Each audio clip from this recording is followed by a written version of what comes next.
Hello guys, তোমরা কেমন আছো? ভালো আছো মনে হয়। তো নতুন একটা মিনি ব্লগ নিয়ে চলে এলি তোমাদের কাছে। তো চলো, আজকে কীরকম গরম পড়ছে আগে বলো। খুবই গরম পড়ছে, মানে গরমের সঙ্গে সঙ্গে আর কি কইব আমাকে, মানে যেরকম অবস্থা, মানে শুনলেও অবাক হবে। তো চলো মা কি রান্না করে রে ওটা শোনা যাক। তো দেখো বন্ধু, মানে মা কিন্তু কি রান্না হবে তার জন্য সব কুটাকুটি শুরু করে দিছে। তো মা এটা কি তরকারি হবে একটু কয়া দাও শুই। শাকের চচ্চড়ি হবে, হ্যাঁ, কলা ভাজা হবে, ঘন্ট হবে, হ্যাঁ, চাটনি হবে, মাছের ঝোল হবে। আচ্ছা। তো মা এত কিছু রান্না করে রে কেনি? এই কেনির প্রশ্নের উত্তর দিতে রোহিত চলে এলো। তো রোহিত কি করে তোমাকে তো এটাও শুনতে হবে, রোহিত কি কইতে চারে। তো আমাকে সত্যি করি প্রচুর অসুবিধা হবে, তার জন্য আজকে মিনি ব্লগটা নিয়ে আসা। তো চলো দেখা যাক রোহিত কি করে। কি হরে তোর ঘরে দেখি বুঝো কাই কাজ করে রে তোর ঘরে, দেখি বুঝো কাই কাজ করে রে, দেখি কাই আলাদা উপরে কাজ করে দিল।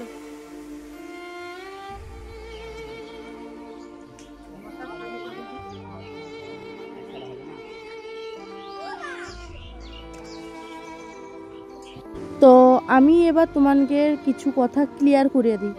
তো দেখতেই পারো ঘরটা পুরো ভাঙা চূড়া, তাও ঘরটা ছিল এক সাইডে। ভাঙা হওয়ার পরে মানে যদি জল পড়ে, মানে গোটা ঘরে জল পড়ে, বুঝতে পারছো? মানে প্রচুর মানে রইতে আমাদের অসুবিধা হয়।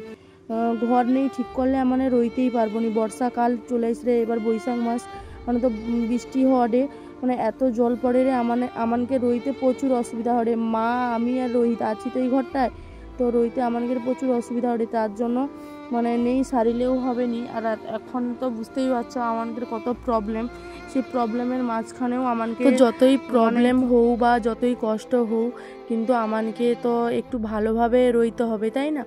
তো আজকে যদি আমার বাবা রইতন তাইলে আজকে এই প্রবলেমগুলো আমাকে পড়তে হইতো নি, বা আমাকে এত চিন্তা ভাবনা করতে হইতো নি, মাথায় এত টেনশনও নিতে হইতো নি যে সব কিছু মানে মাথার উপরে যদি বাবা রইতন নিশ্চয়ই বাবা সব কিছুই চিন্তা ভাবনা করতেন, তাই নয় কি?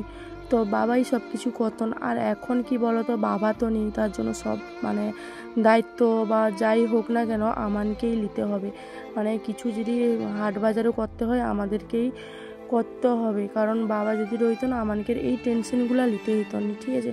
আজকে বাবা নেই বলে আজকে মানে সত্যি খুব মানে এতটাও ভালো নেই আগের যতটা ভালো আমানে থাইলি। তো বাবার গাড়িটা দেখতেই পারো, বাবার গাড়ি দেখলে মনে হয় যেন বাবা আমাদের মাঝখানে আছে। আর কি করব, বাবা তো এই পৃথিবীতে নেই কিন্তু আমাদের মাঝখানে আছে আর থাকবে, সবসময় আমাদের পাশে থাকবে, এটা আমি মনে করি যে বাবা আমাদের মাঝখানে আছে। তো চলো, তো যাই হোক। তো দেখো কাজ বাজ কিন্তু অনেকটা হয়ে এলো, বুঝতে পারছো? এবার কিন্তু এইগুলা বাটাগুলা ফিট করে দিলে কিন্তু কাজটা কমপ্লিট হয়ে যাবে।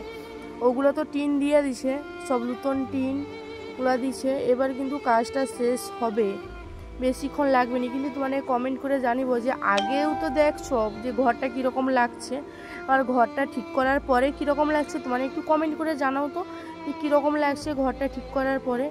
তো আমি তোমাদের মানে কও যে কীরকম লাগছে, এবার ঘরটা কীরকম লাগছে। এবার কিন্তু যেরকম দাদাগুলা ঠিকঠাক করে দিছে মনে হয় আর জল টল পড়বে নি বর্ষাকালে।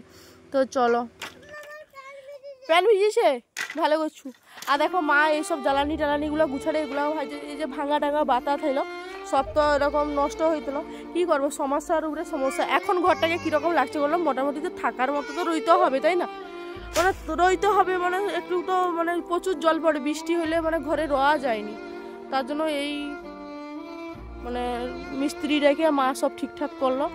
তো কীরকম হয়েছে একটু কমেন্ট করে কইব। আর দেখো একা সব নতুন সব টিন দিছে, দেখো দেখতে পাইছো?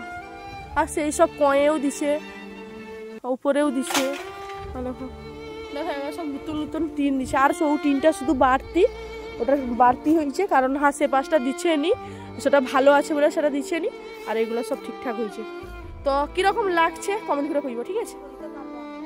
আমার মা কি করো